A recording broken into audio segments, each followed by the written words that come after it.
ועכשיו נגיע לנושא קצת יותר שונה. איתנו נמצאים תלמידי כיתות ח' מבית ספר אלון בגבעתיים. הם באו לספר לנו על פרויקט מיוחד שעשו במהלך השנה. גם אני יכול הוא פרויקט ארצי של תכנון ובניית מוצרים לאנשים בעלי צרכים מיוחדים. התלמידים בונים מאוד פטנטים לנכים אשר יעזרו להם באיכות חייהם עם כיסא הגלגלים. ואיתנו נמצאים התלמידים, כמה תלמידים מהפרויקט.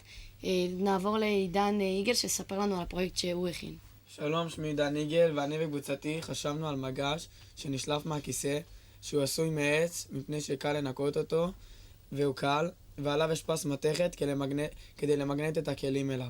בזכות המגש, האיש יוכל להעביר דברים מהמטבח כדי שיהיו לידו, והוא יוכל לשבת עם המשפחה שלו בארוחות. אתם גם בניתם את המוצר, אז היה לכם איזשהו קושי בבנייה של המוצר? עשינו ניסויים לבדוק אם המוצר לא נשבר, או אם הוא עמיד, האם המגנט תופס את הכלים, וזהו בעיקרון. אוקיי, תודה רבה, ואיתנו גם אילון אביבי שיספר לנו על הפרויקט שהוא הכין. שלום, קוראים לי אילון אביבי, ומה שאני וקבוצתי תכננו הוא מוצר שיעזור לנכה שלנו לצאת לטיולים כאשר יש תנאים קיצוניים כגון גשם או שרב.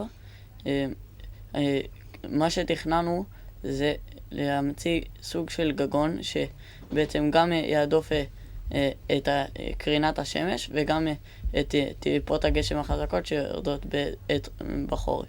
תודה רבה, והנה מאיה אלימלך שתספר לנו גם היא על הפרויקט שלה. שלום, קוראים לי מאיה אלימלך, אני לומדת בכיתה ח'2 בבית ספר יגאל אלון.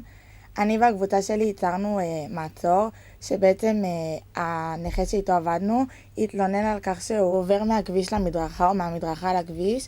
הוא מפחד שהכיסא גלגלים שלו יתהפך אחורה, מכיוון שאין מה שיחזיק אותו או יגן עליו.